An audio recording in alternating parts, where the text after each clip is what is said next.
Hello, I would like to talk to you today about vaccinating our children. Vaccinating our children can save their lives. It can protect them from preventable diseases such as tetanus, HPV, polio, meningitis, and whooping cough, just to name a few. Children's immune systems are the most vulnerable and they can't defend themselves, which is where vaccines come into place. Vaccines are very important to get in a timely manner, and there is a schedule that you should follow because many of them are given in multiple doses and they need to be spread out over months and sometimes even years. Delaying these vaccines can make our children more vulnerable to these diseases. The CDC came out with a recommendation for immunizations for children from birth until 18 years old. And although I'm using last year's, they do have an updated version of this year's. So as you can see, starting at birth, they get vaccines. And this is a good example of how they need to be spread out and you need to take them within those time frames for them to be most effective. But even if you miss those time frames, you can always do them later and it won't affect it and you won't have to restart the vaccination process. So there are different kinds of vaccines that we give to our children. There's attenuated, which are weakened live germs, and those are in the MMR vaccine, which is measles, mumps, and rubella, and then also in chicken pox. Then we have our inactive germs, which are the flu shots, and then some of the polio virus is inactivated.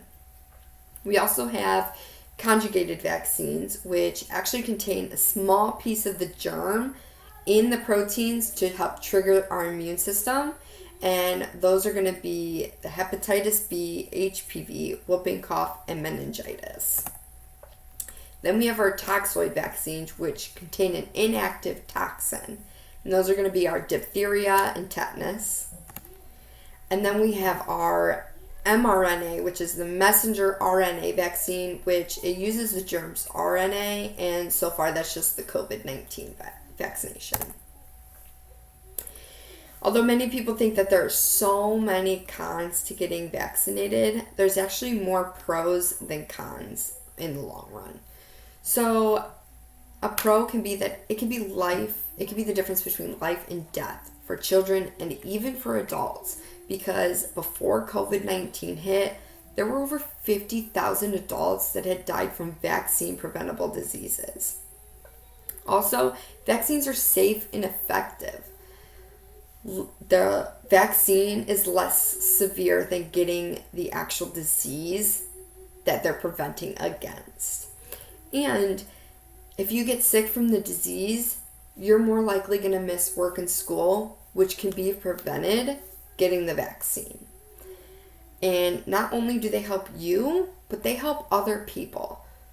The whooping cough is a really big one because that one comes from adults and actually can get passed on to infants who it is deadly for. And actually, when I was pregnant, I was vaccinated for whooping cough to help protect my children from it.